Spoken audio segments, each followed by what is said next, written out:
Hi, my name is Izzy Broker. I was born in Brooklyn, New York, and later moved to Staten Island, New York, where I lived for over 25 years.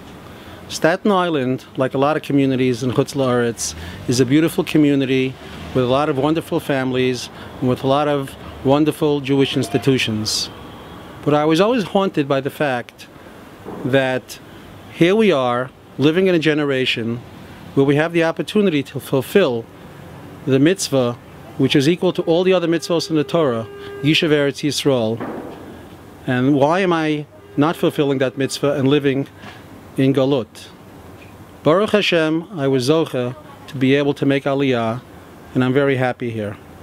Because the bottom line is, no matter how nice a house you may have in Chutz La'aretz, no matter how wonderful a community you may have, you are living in Galut. And Eretz Yisrael is where HaKadosh Baruch Hu really wants us to live. To know that every step that you take is another mitzvah. To know that you are living in a place that Moshe Rabbeinu wanted with all his heart to be able to live, who pleaded so many times with HaKadosh Baruch Hu to let him live here. That is a feeling that simply cannot be duplicated living anywhere in Chutz La'aretz. I have always been haunted by the fact that because the Jews in the time of Moshe Rabbeinu listened to the Meraglim and despised the land that we were put into Galut, and I said to myself, what makes this generation, a generation which has an opportunity that so many other generations did not have, what makes this generation any better than the generation of the Meraglim? And it is because of this that I have decided to do whatever I can to pour my energies into promoting Aliyah. It is something that I sincerely hope everybody watching and listening will take to heart. Will do some research on the topic and consult with their own rabbi, consult with their family, and God willing, will come to a decision that this is the place that they and their family belong. I also believe that the way to rectify the sin of the Meraglim and to truly bring Mashiach is to make up for what they did and to move to Eretz Yisrael.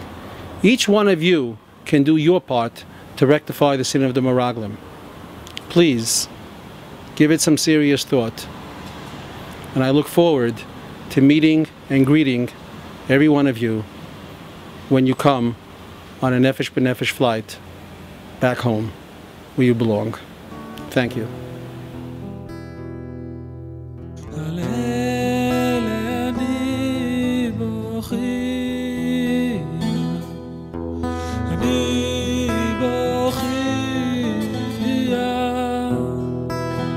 The subject of Eretz Yisrael and of living there is one of the oldest topics in Jewish history. It begins even before Ma'amad Har Sinai, because Moshe is told that the Jewish people will be brought to the land of Israel.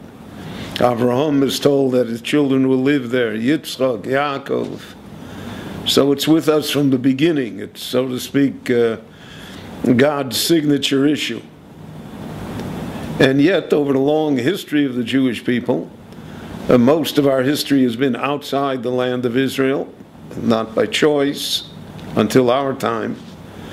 And because of that, the Jewish people developed a Golas mentality, and a mentality of living amongst the nations of the world. And therefore, we find that, for instance, after the destruction of the first temple, when Ezra wants to return to the land of Israel and they receive permission from the Persian emperor to do so, then nobody comes. He's hard-pressed to put together 42,000 people. And those that come are not really the upper class, they're not the scholarly class. We read in the Talmud and Kedushin, Asara Yuchsin Olum Bavel, 10 different types of people came. And they were all sorts of people, Mamzer, Yishtuki, Asufi, people of questionable pedigree, people of servitude. And Ezra has to create the second commonwealth out of this raw material. Ezra is a great man. The rabbis say if we were not for Moses, then Ezra could have given us the Torah. And he's able to do so with the Anshe Knesset Geula. And the Jewish people embark again on the times of the Second Temple. But again, eventually the temple is destroyed and the Jewish people are sent into exile. When they're sent into exile, then it becomes a matter of individual choice. And throughout the ages, there always were individual Jews that tried, many succeeded, in coming to the land of Israel. In the 19th century, both from Eastern Europe and from the Middle East itself, Jews made their way back to the land of Israel. And they made their way back in what then were considered substantial numbers. So that by 1846 here in Jerusalem, the Jews were the majority in the city. There were over 7,000 Jews here then. And that trend continued. So, on the other hand, there has always been difficulty coming to the land of Israel. I think the Lord, I can't speak for the Lord, but it's always been a test. And sometimes the test is easier, sometimes it's more difficult.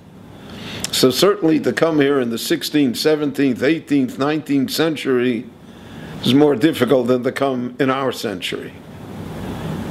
Certainly we have the advantage of having a Jewish state. And the people many times don't understand what a Jewish state really means. I always say in Yiddish, it's a Yiddish Leben. It's a Jewish life here. It's a Jewish life that cannot be matched anywhere in the exile. I was a rabbi in Monsey, which is a holy city. I know Brooklyn very well, which also is a holy city. None of that compares to the Jewishness. And I'm not talking about religious observance per se. I'm talking about the feeling of being Jewish, which the land of Israel gives to people. And I think that that's the idea that the rabbis mentioned, that our teacher Moshe wanted to come to the land of Israel. So Rashi says, what did he want? He wanted to take a tour? He wanted to see Haifa? I mean, what did he want to come for? And Rashi points out he wanted to come because Eretz Yisrael provides you an opportunity to be more Jewish. And there are mitzvot here that cannot be accomplished anywhere else. And once you're here, you'll never look at an apple the same again. And that's an inner feeling that a Jew has to have. So I can sell you that you can have a beautiful apartment, which you can, and you can get a good job, which you can, and that you can have money, which you can, but that's not going to move you to Eretz Yisrael, because you can have all of that, in the 5 towns. You don't have to come here. But the difference is that here you have a Jewish life, you're building a Jewish future, you think you're part of a great project. A project that eventually will result in the redemption of the Jewish people, in a restructuring of the Jewish people, of being a light unto the nations, of being a place where the world will come to see us. And I see it even now, millions of non-Jews come to visit the land of Israel. The land of Israel, hundreds of thousands want to come here to live. I mean, why don't the people from Eritrea want to go to South Africa or somewhere else? Why are they coming here? Because all the words of the prophets were true. That nations will come to you, because this is a great project. This is a historic project. And a person should feel, I think every Jew should feel, this is my opportunity. This is my opportunity to be an actor and not in the audience. my opportunity to build myself and my family in a Jewish way, which I could not and I cannot do no matter where I live in the diaspora. So that's my Aliyah speech. But I sincerely believe it, and I've experienced it myself. There are people who come when they're young, before marriage. There are people who come after marriage. There are people who come with families. There are people like me who come later in life. But no matter what stage of life you're in, there's something here for you. And you should never hesitate to come. It should be on your radar screen. It should be somehow part of you, that that's where I want to be. I want to be part of it. But the daughters of Slavchod said to Moshe Rabbeinu, Loma Nigora, how can it be that we should not have a share? Every Jew should say that to himself and herself. Loma Nigora, how can it be that in such a time and under such circumstances, when, so to speak, the entire infrastructure is already present for me, that I shouldn't want, that I shouldn't be able to come, that I shouldn't see my way to try and come. So I thank you for listening to me, and I hope that you remember at least some of what I said. Thank you.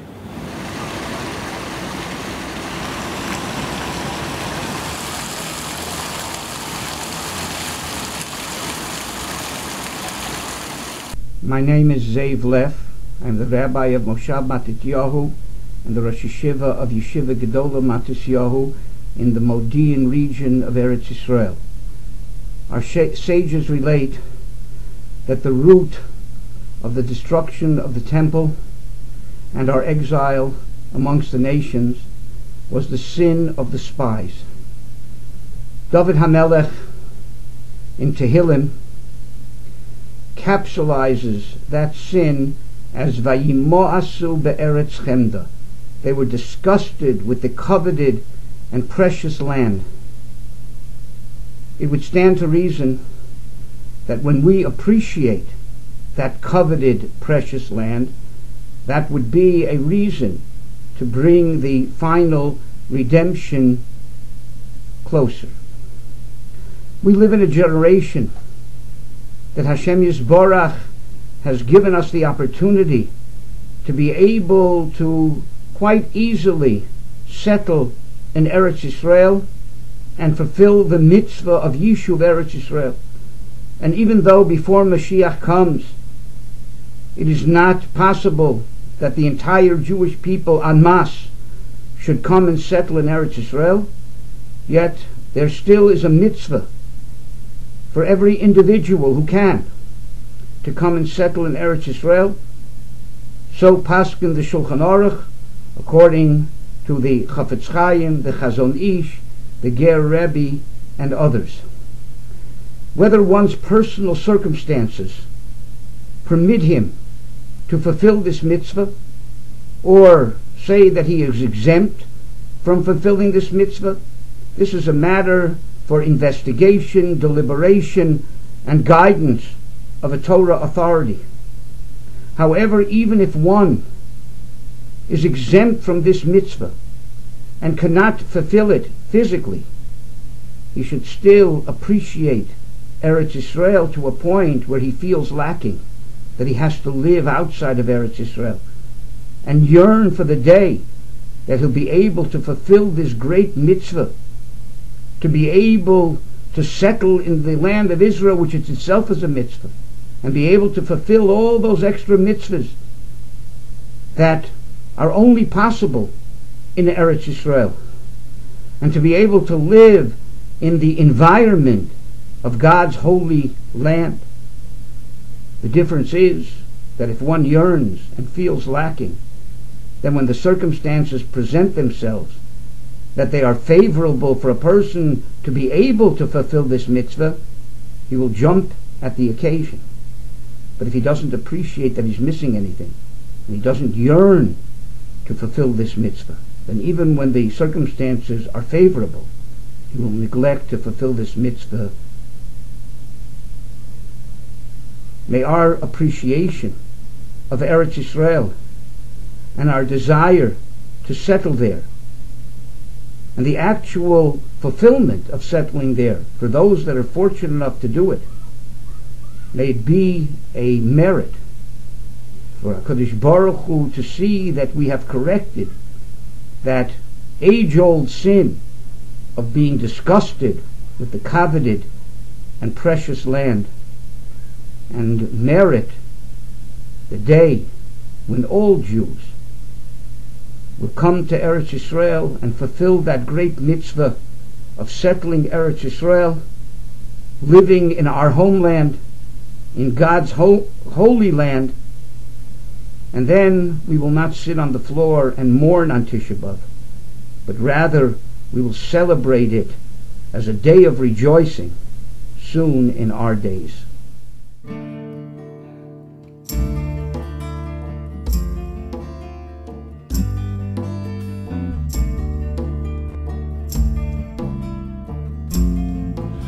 We find ourselves now during the period of the 3 weeks between Shiva Asar B'Tammuz and Tisha B'Av.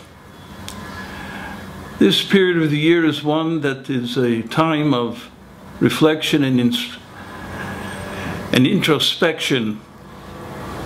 They represent a period of suffering and pain for the Jewish people throughout all of history, beginning with the first Shiva Asar B'Tammuz, when Jews worshipped the golden calf and Moshe Rabbeinu shattered the luchos, to a Tisha B'Av on which Jews committed the sin of the Meraglim and they refused to go into Eretz Yisrael. And the Rebbeinu Shem told them, Atem b'chisem, you cry, they cry for naught, and I will punish you with crying of what will happen in history: destruction of the first temple, destruction of the second temple. Tisha B'Av became the Bechiyah L'Dorot, the period of crying for all generations. Our responsibility at this moment in Jewish history, our responsibility is to make sure never to repeat the mistakes that were made in the past. And therefore I believe that our focus has got to be on Tisha B'Av, on a fundamental principle of Torah, a pivotal mitzvah upon which all of Jewish history moves and centers. And that is, plain and simple, Rabbi say, there is a mitzvah of Yishuv Eretz Yisrael. There's a mitzvah to live in Eretz Yisrael. The Chazon Ish said it clearly, one-line sentence in one of his letters. He wrote, Mitzvat Eretz Yisrael kfar huchra'ah. The mitzvah of Yishuv Eretz Yisrael has already been decided according to the Rambam and the Ramban, Ushar Poskim, and other deciders of Jewish law. And he ends that letter by saying, V'yodua, and it is known kamoshoaf hachofetz chayim lalos arza, how much the Chafetz Chaim wanted so badly to come to Eretz Yisrael. Clear statement of the Chazon Ish. I remember a personal statement that was made to me by Rabbi Yaakov Kamenetsky when I spoke to him some 30 years ago, before I came on Aliyah. My family and I, Yetz Hashem, are going to celebrate this summer 30 years of living in Eretz Yisrael. Great milestone in our lives. And incidentally, thank God, all of our grandchildren and great-grandchildren were born here and live here. We made Aliyah 30 years ago. I had a long, fascinating conversation with Rabbi Yaakov Kamenetsky, and the statement that remains engraved on my mind, he said it in Yiddish, so I'll say it in Yiddish and I'm going to translate it. Shalom sollst wissen, ich halt, als es a mitzvah heim zu wohnen in Eretz Yisrael, wie es is allemal gewesen. Shalom, I want you to know I believe that it's a mitzvah to live in Eretz Yisrael today as it always was. Und wollte ich gekannt, wollte ich jetzt gegangen in den Airport, rauf auf ein Flugzeug und gefahren in Eretz Yisrael. And if I could, I would go to the airport now. I would go to the airport now, get onto a plane, and go to Eretz Yisrael. Aber ich kann nicht, but I can't. Trust me, Rabbi Yaakov knew exactly why he can't, and it was certainly very legitimate. He told me this at a meeting I had with him. He was at the time, I was in West Hampstead, he was in Toronto. I went up to Toronto to speak to him, and this was November or December of 1981. Clear statement, mitzvah to live in Eretz Yisrael. I'm always fond of the story that's told about Rav Shlomo Zalman Auerbach. Here was this fellow from Chutz La'aretz who calls Rav Shlomo Zalman and says he wants to see him. He has a halachic issue to discuss with him. Rav Shlomo Zalman says, of course, come. Meanwhile, this fellow who had been spending a number of months with a chavrusa, going through all of the sources in Rishonim and Achronim, Rambam, Ramban, Avnei Nezer, Yeshua Smalko, or anything you want about the mitzvah of Yeshua Eretz Yisrael. Is it the Yachaisa? Is it the Rabbanan? Is it biblical? Is it rabbinic? Is there no mitzvah? Is it possibly an Aveira to go to Eretz Yisrael? He had studied it all. And one day he comes, finally the great day comes, he comes there, Eretz Yisrael. I just imagine him coming into that little street where Reb Shlomo Zalman used to live with this long stretch limousine, and he takes a look at the steps going up to Reb Shlomo Zalman's apartment. He comes up there, and he begins his discussion, and he starts telling Reb Shlomo Zalman, Shitas Rishonim and Achreinim, and a few moments into his talk, Reb Shlomo Zalman stops him and says, "Es ist nicht wichtig. It's not important." A man is stunned, doesn't understand what Rav Shlomo Zalman has in mind. So he just keeps going and presenting his case. A few minutes later, Rav Shlomo Zalman, in his very inimitable, edler, delicate way, says to him, "Es ist nicht wichtig. It's not important." Man is stunned. He doesn't know what. So he says, "Was meint der Rashiva? What does the Rashiva mean? It's not important." He says, "All of the talk about the mitzvah is unimportant.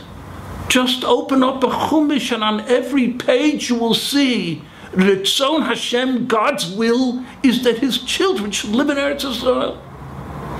Makes no difference. Rabbinic, biblical, doesn't make any difference. That's what God wants." There was a time, I admit, that I was slightly upset with Rav Moshe's psak, the famous psak of Rav Moshe that is quoted by people, and I think they don't understand his psak. Rav Moshe said that it's not a mitzvah chiyuvis, it's not an obligatory mitzvah to live in Eretz Yisrael, it's a mitzvah kiyumis. If you come on Aliyah, you live here, you fulfill a mitzvah. And it has been said a number of times in a language as though it's not an obligatory mitzvah, it's only an optional mitzvah. By the way, Rav Hershel Shechter in Panini Arav on the first page brings precisely the same psak halacha from Rav Soloveitchik. And one day, I finally understood Rav Moshe's psak. The greatness of Rav Moshe's psak is that an American Jew, anybody living in the free world, has the ability to feel and listen to Ritzon Hashem and do God's will without any coercion whatsoever. There isn't even a mitzvah to coerce me. I can, in the fullness of my own personality, make a decision that I'm going to go live in Eretz Yisrael. That opportunity is afforded to all of us by virtue of that psak of Rav Moshe and Rav Soloveitchik. There's no chiyuv, you know? You don't have to come. But Rabbi Shem says, that's where I want you to be. Po Eshev ki ivitiha. God wants Eretz Yisrael, and He wants His children there. And that's the challenge. The challenge in Tav Shin Ayin Bet, at this moment in history, the challenge to world Jewry not yet living in Eretz Yisrael is to make the decision that they're going to come. The great miracle of the ingathering of the exiles that we've seen before our very eyes, what has taken place in this country. It's unbelievable what has taken place. You have to stop and think about the awesome and dramatic, divinely orchestrated change in the condition of the Jewish people. From the ashes of Auschwitz to becoming a powerful state. We're not poor cousins anymore to our friends in the United States of America. We're not the one that needs the handout. We're a country that is strong economically, scientifically, technologically, militarily. It staggers the imagination to think what Eretz Yisrael is today. And maybe above all, and this I can testify to, I learned here in Yeshiva in 1955 and 1956. I saw what the Torah world was, the Torah little village, small, penurious, poverty-stricken, weak. And you take a look, 50, 55 years later, the awesome explosion of Torah learning in this country is absolutely unbelievable. It's incredible. The Rebbe Shem he wants us here. This is exactly what he wants. This great opportunity that we can do now what our great-grandparents couldn't do. It's available to us all. That presents us with a great challenge. Are we going to join Klal Yisrael in the great adventure of building Eretz Yisrael and fulfilling Ritzon Hashem, God's will? Or are we going to continue to live where we are as though nothing has happened here? On and on. This is an extremely important decision that people have to make, and now is the time. On a Tisha B'Av, you have to decide. I have a suggestion to make. There's going to be a Siyum HaShas. I was speaking to somebody in Har Nof who's involved in arranging and helping and assisting. He expects something like 90,000 people are going to be at the Siyum HaShas in New York or wherever it's going to be held. That's going to be an awesome demonstration of Torah, religious Jewry power. And I have to tell you the truth. As I felt when I saw the pictures of the Asifah that took place a while ago, I look at it, and I'm sure I'm going to feel the same way. I'm going to take a look at it, and I'm going to think to myself, what are all those Jews doing there? Why aren't they in Eretz Yisrael? But I have a suggestion. You know what my suggestion is? This time around, when you start learning the Masechta Brachos, be very careful. I'm going to tell you a few Gemaras at the beginning of the Masechta Brachos that you should stop and take notice. Don't run through the daf. Don't run through the daf. But when you come to the story on Gimel Amud Aleph, where Rabbi Yossi went into a churva to pray, and Eliyahu Zochal Atov waited outside. At the end of that, Eliyahu says to Rabbi Yossi, B'ni, my son, did you hear any voice when you were in there? So he says, yes. Amartilo, I told him, you know what I heard? I heard a voice that moans like a dove and says, Oy labanim, woe to the sons. Sheba'avonotayim hecharafti et beiti, because of their sins I destroyed my house. V'sarafti et heicholi, and I burned my temple. V'higlitim, and I exiled them lebein umot ha'olam, and I sent them into exile. V'amali, and Eliyahu said to me, I swear to you, not only this hour alone, ela b'chol yom v'yom, every day, 3 times a day, Jews go into shul and they say, Amen Yehei Shmei Rabbah. That voice rings throughout the world. Oy loy labonim, woe to those sons. You know what you have to do when you read this Gemara?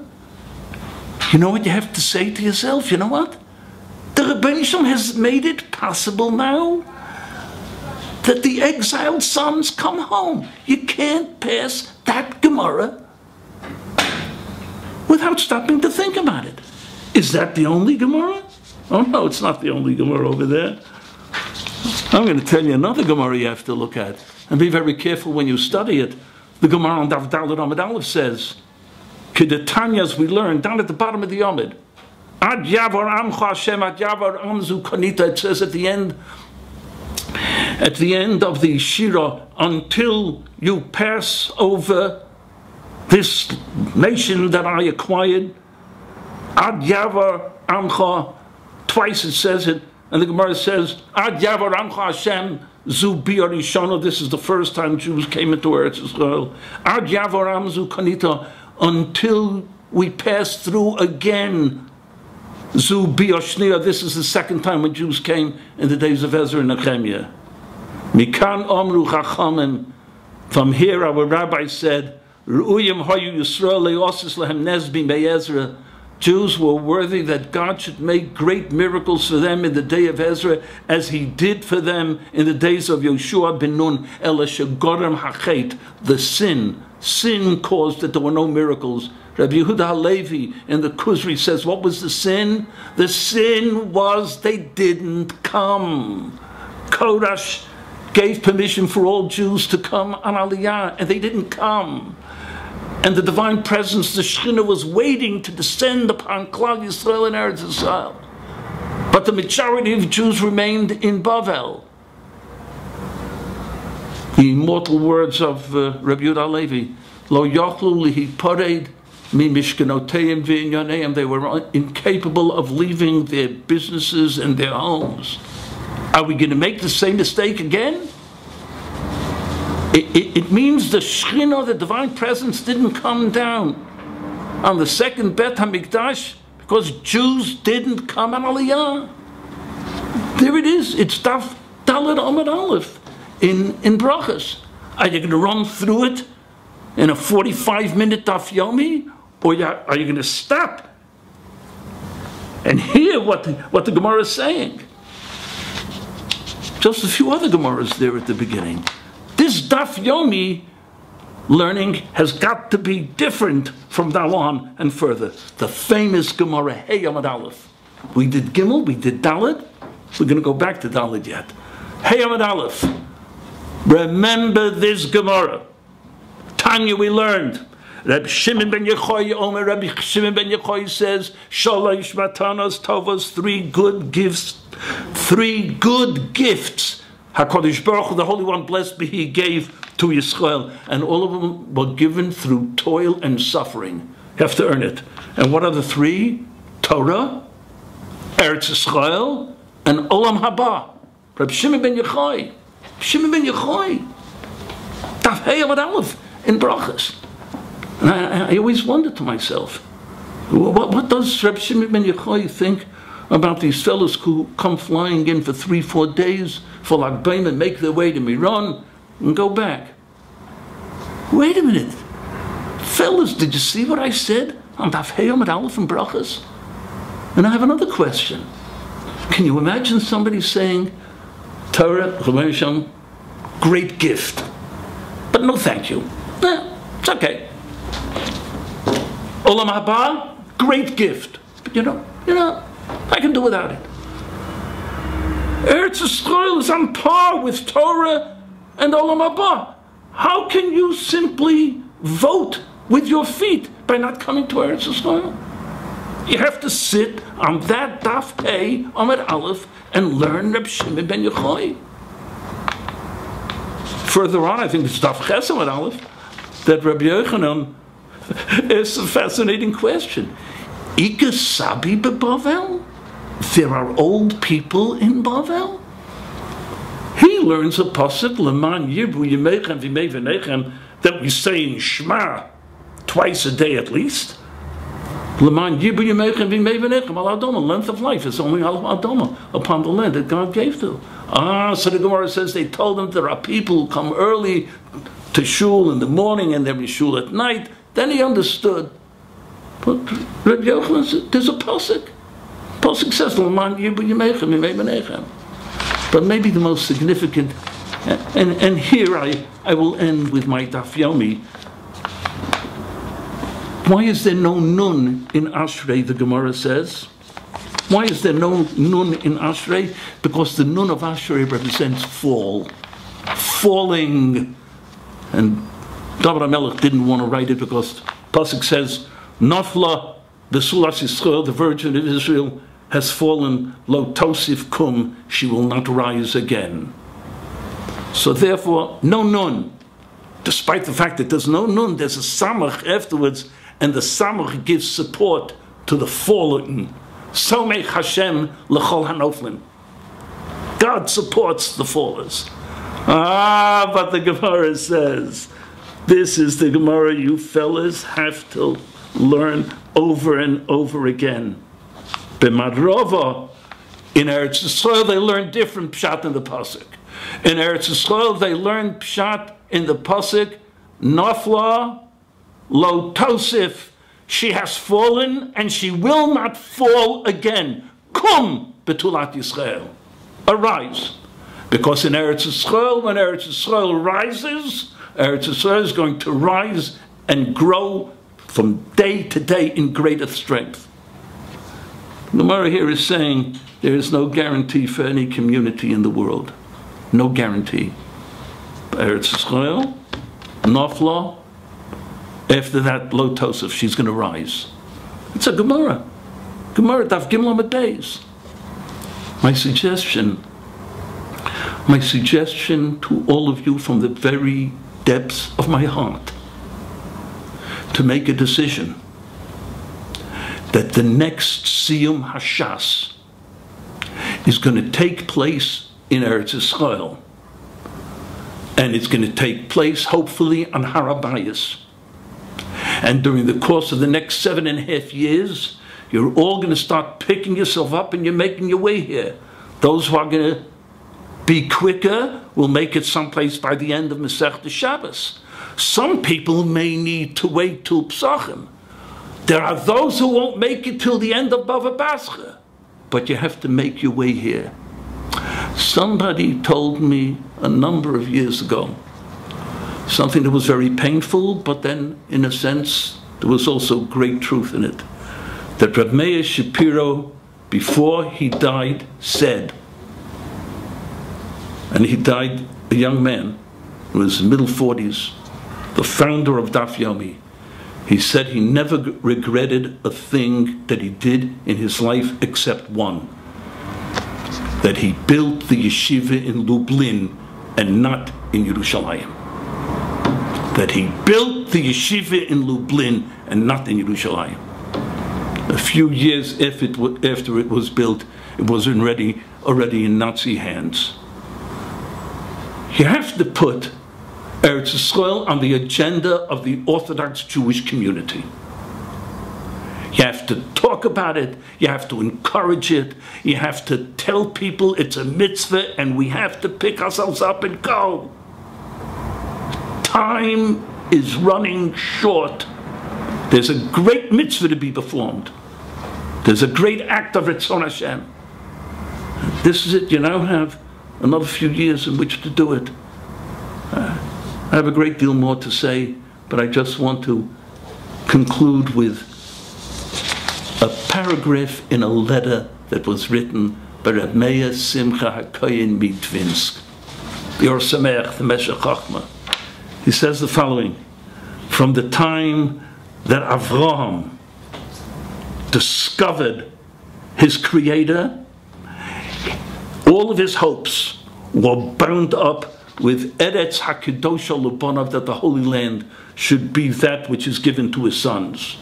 He walked through the land, through its length and through its width. He planted an Eshel. Afterward, Yitzchak came and he planted and he dug wells. Yaakov built a house in Eretz Yisrael. The peak of their hope was that Boneihan, that their children, Yeshvu be'eretz HaMoriah.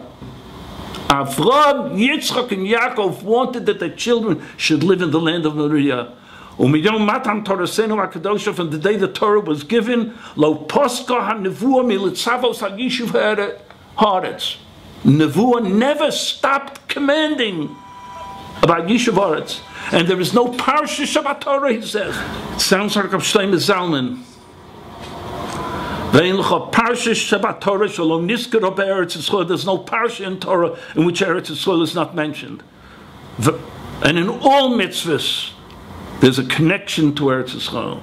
Chabeisai, the challenge, the great challenge that you face now, is the challenge of deciding that the time has come, we're going home. Let it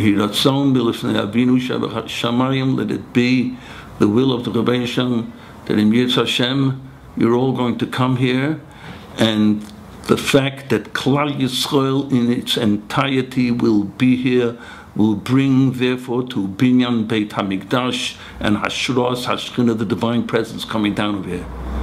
But it depends on you people. We're going to remain here. We're going to keep building.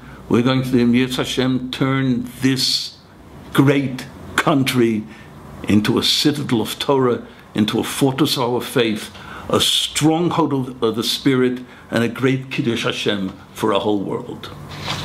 Be well.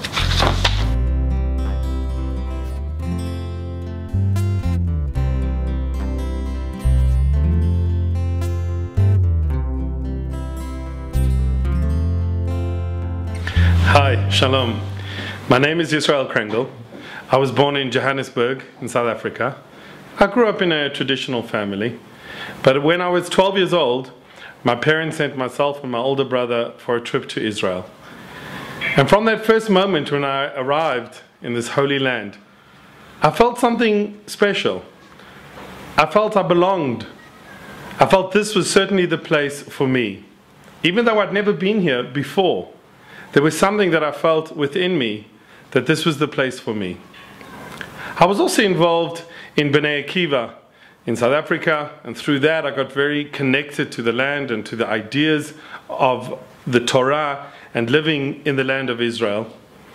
And through that I came to learn for a year in Israel, in a yeshiva, Yeshivat Har Etzion. For a year, I came to study just for a year. But as soon as I arrived, once again, I had this strong feeling that this was the right place for me.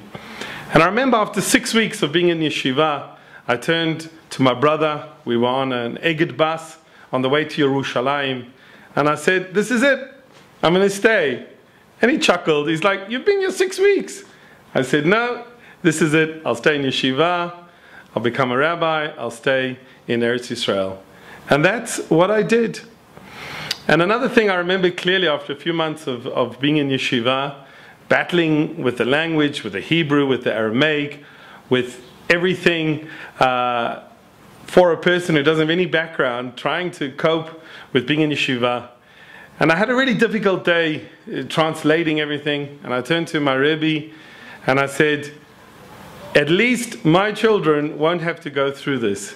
And they will grow up in Israel speaking Hebrew, and that will be their language, and the Torah will be natural for them.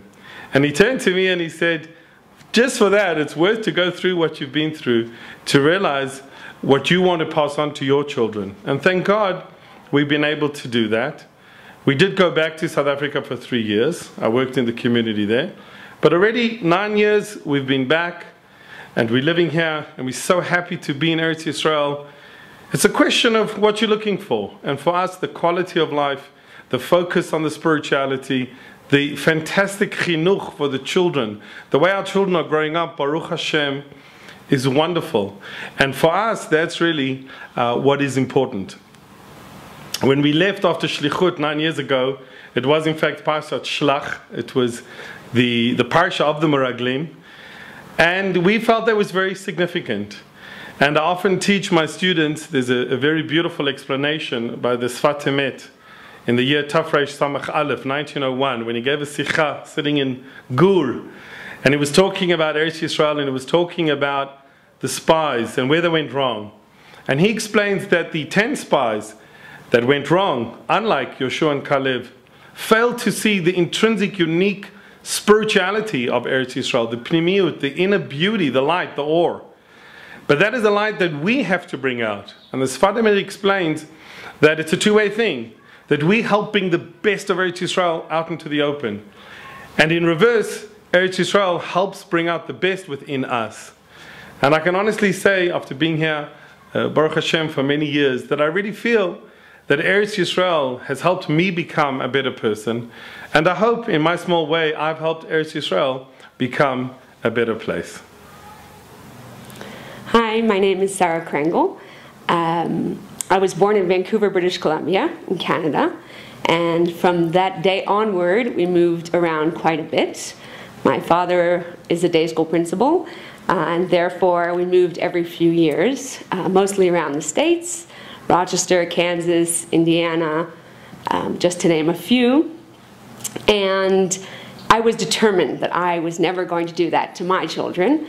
I was determined that I was going to settle in one place and make that work, where I didn't know at the time.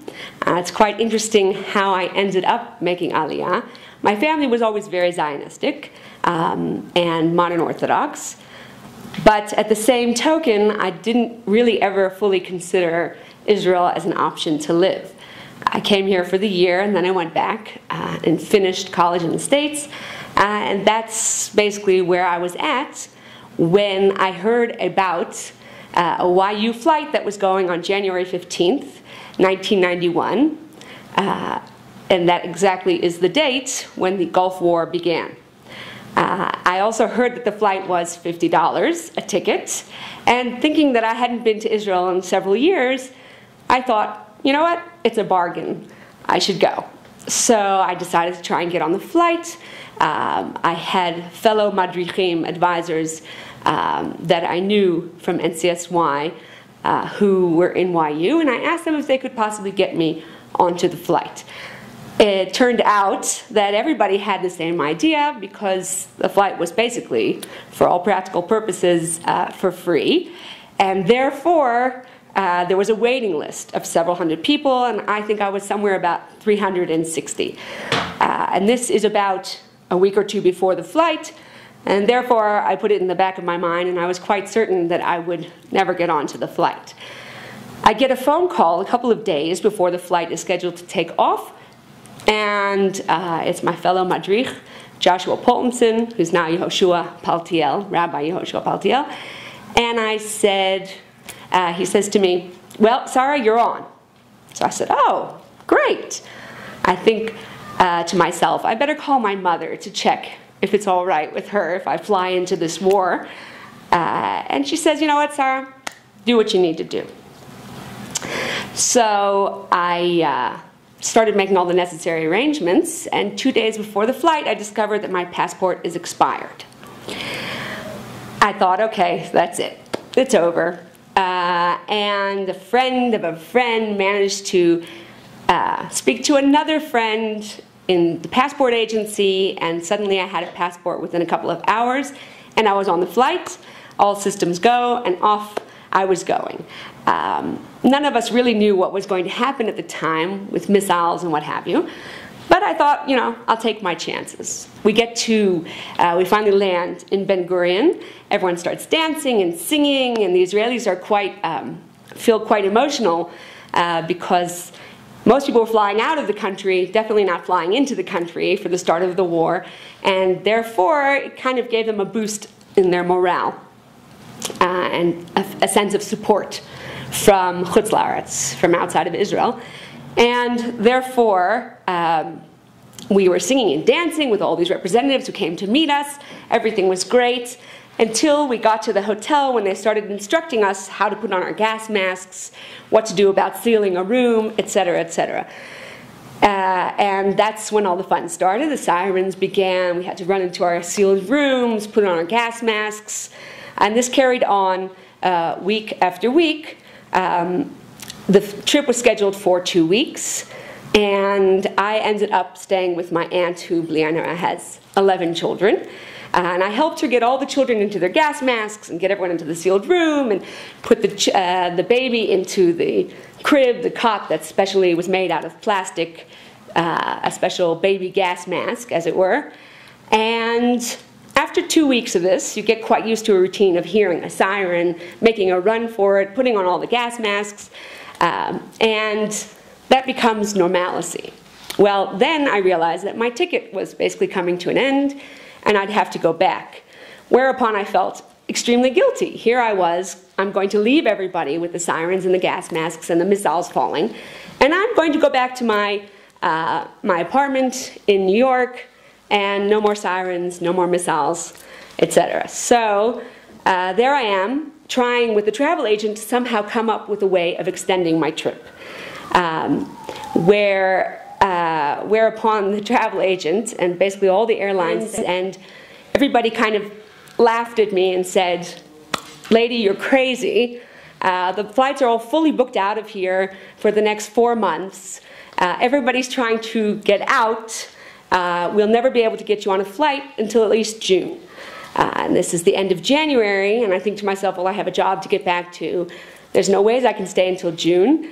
And so I reluctantly packed my bags and got to the airport. It was total mayhem.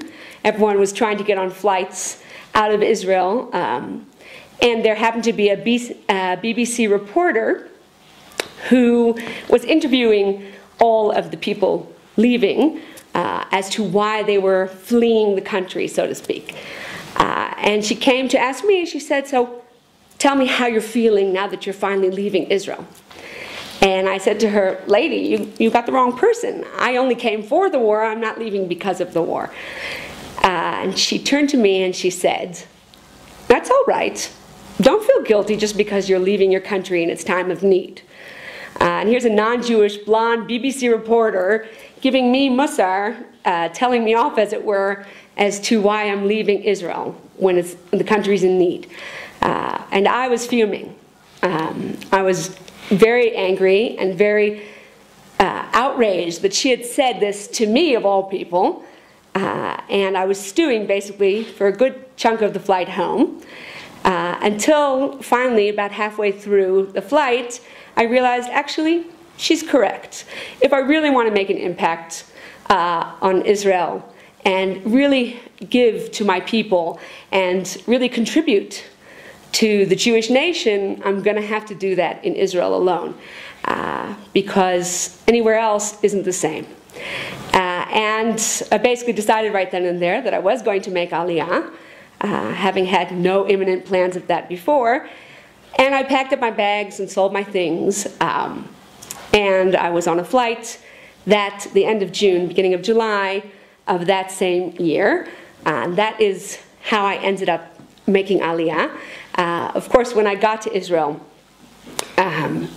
there was a lot of bureaucracy and procedures to go through. But that was all par for the course. There was no nefesh b'nefesh then. So you automatically expected to have to go through quite a lot of paperwork and bureaucracy. But it really wasn't such a difficult transition. And I met my husband, Rabbi Yisrael Krengel, in Israel. He's from South Africa, so I highly doubt the two of us would have met if I wasn't here and he wasn't here. So all's well that ends well, or so I thought, until he dragged me off to South Africa for 3 years. But basically, my promise to myself and to my children has come to fruition, in that we live here, thank God, and all of my children were born here. And I really do feel like we are contributing an enormous amount, both to Israeli society and to the Jewish people even outside of Israel, because it's incredible how many how many people you come across in Israel from all over the world. We've worked with students from Mexico and Germany, Italy, Sweden, Switzerland, everywhere in Europe, in England, in South Africa, Australia, basically any English-speaking or semi-English-speaking country you can think of. And the international element here is incredible, where you just see Jews from all over the world, something you don't get anywhere else. And more than that, they're connected. They really feel connected. You see kids coming in on birthright who start breaking down and crying at the kotel, not understanding at all why they are, and not expecting to have that kind of a reaction.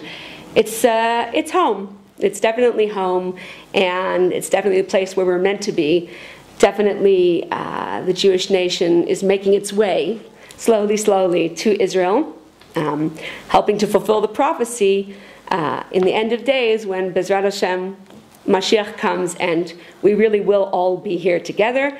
And I wish you all the best of success, and just to keep in mind that, yes, whenever you make Aliyah, it's a transition. It's not always easy, but the truth is we have friends who move to England, to Australia, to Canada, to all over the world, and any time you move, even if it's down the block, if it's a house you grew up in or whatever it may be, there's always going to be struggle and difficulty with the change, and there's no better place in the world to make the change to, because this is home.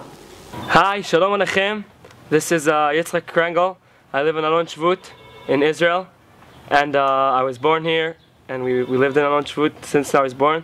Then we went to Shlichut for 3 years in South Africa, and we were there. We built a community, and now we actually see that people came from the community and made Aliyah, and then we came back here. We're all one big family. Like I'm on a bus. I help someone. I start talking to him about, even if he's like Chiloni, he starts talking to me about Judaism.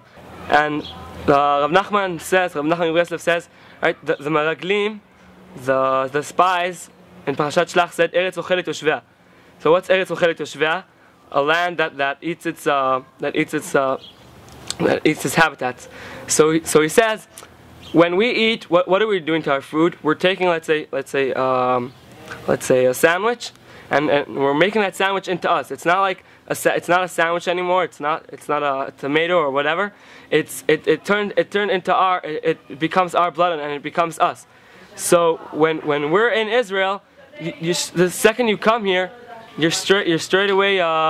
You feel you're part of the land. You're part of the spirituality and the holiness of the land. And Rav Kook says, like, the Am Yisrael is the neshama and Eretz Yisrael is the guf. When our body is made specially for our neshama, and Eretz Yisrael is like our body, and we're the neshama, and the neshama can't be in another body. The neshama can only be in its body specially made for them. There's still so many people that aren't in Eretz Yisrael, and there's so many like hatred about Israel and everything, and all in the news, and everybody's like bashing us up, and the pasuk Yeh Shalom Bechelech Shavav Be'armonotayich. Like we just come here and you feel peace, and you feel like everybody's helping each other. No matter what happens, you're all one nation, one Am, and there's so many thousands of Jews still in Chutz La'aretz, and we really miss them here, and we want them all to come, and we'll show the world what it is to be in peace and to love each other, and we'll all be one big family. And now Hashem is showing us that now it's time to come back. And there's been so many miracles that we're here, and I can't, like, I walk around and I can't believe, like, thousands, millions of Jews were praying, and they wanted to come here, and some came here and risked their lives. And there's so many stories about great rabbis who tried to come here, and then they had to come back, and we're here, and it's our nation, and it's our country, and we are the ones who decide, and it's our Eretz, and we've came back to our home in Eretz Yisrael, and Hashem is showing us a sign.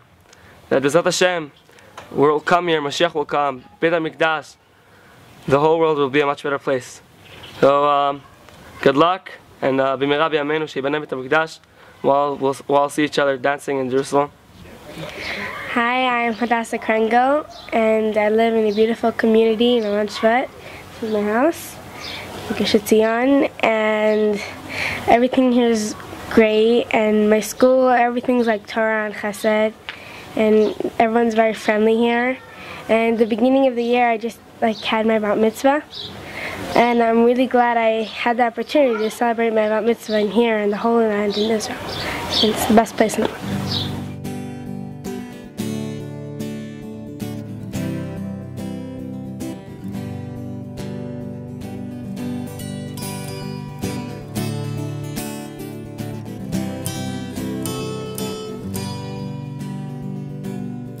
You have just finished watching a very unique and I hope inspiring video about the mitzvah of Yishuv Eretz Yisrael. You have heard from several prominent Rabbanim, as well as heard from a very special family in Alon Shvut named the Krengels. You have also seen footage of Yerushalayim as well as Alon Shvut, two of the very many beautiful communities located throughout Eretz Yisrael. I'd also like to recommend some reading material to educate you further, and I hope that you will take the time to read these books and Svarim, and that they will serve as a way to guide you to the right path to take, and to come home where all Jews belong. To Dwell in the Palace, Perspectives on Eretz Yisrael by Tzivya Ehrlich Klein, published by Feldheim. Eim Habanim Smecha, on Eretz Yisrael, Redemption and Unity, by Rabbi Yisachar Shlomo Tachtel. The Three Pillars, Eretz Yisrael, Am Yisrael, and Torah Yisrael, by Rabbi David Millstone. A Question of Redemption, Can the Modern State of Israel be the beginning of the redemption? Questions and Answers on Halacha. Rise from the Dust, Eretz Yisrael and Halacha and Hashkafa, by Tzvi Glatt.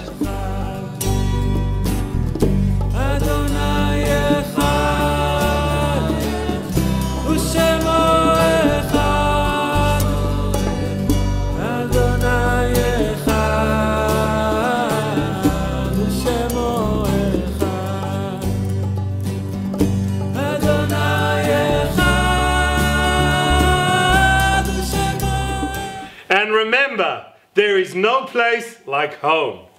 And Eretz Yisrael is the only place to build a true Jewish home. We're waiting for you to come home.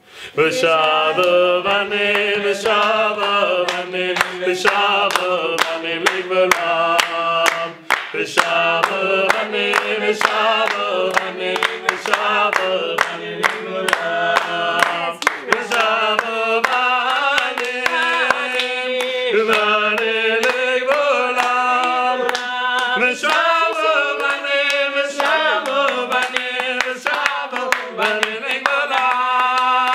B'shava banim, v'shava banim ligvolam.